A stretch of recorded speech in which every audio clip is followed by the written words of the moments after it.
And what I've started to do more faithfully is to respond to students as they're working and to praise the process. So rather than praise them for getting the right answer, it's, wow, you're really working hard.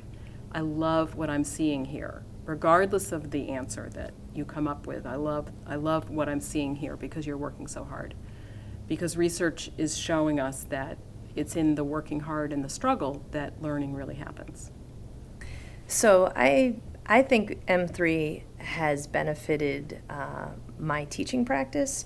I think it's and to that end has benefited my students. I now have strategies and have learned to embed time in my curriculum, spaces in my curriculum for reflection, which has been the biggest, I think, boon to my kids' student learning. Forget about the A+. What do you know, and what is it that you think you need to know that you don't know yet, and how are we going to get there? And then the A+ will take care of itself. So one big thing that changed for me was, instead of marking things right or wrong, I would circle something and write fix next to it. So that's sending a complete different message than, oh, you're wrong, you're done. This is, no, I actually want you to come back to this and rework it so that you learn this material. So the focus is more on the knowledge and how you acquire that knowledge than on the number at the top of the page. So I don't actually write the letter grade on anything anymore. And when I hand things back, I see them, starting to flip through it. And I don't know if this is good or bad, but they've come to expect my comments are not try this. My comments are almost always a question. Why did you do that?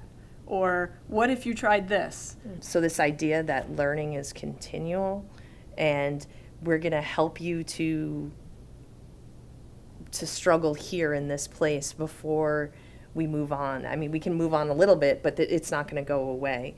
And to give opportunities and to sort of force their hands a little bit initially to take the opportunity to reflect and revise, rather than say, oh, I got that 30% wrong. Introducing something, not being afraid to just introduce it. I used to, on a Friday, I would never introduce something new, because then I would think they're just going to forget it over the weekend. Well, perfect. If they forget it over the weekend, which they probably will, then when we revisit it on Monday and they have to, oh, what was that? Yeah, that sounds familiar. Then the learning is being strengthened at that point.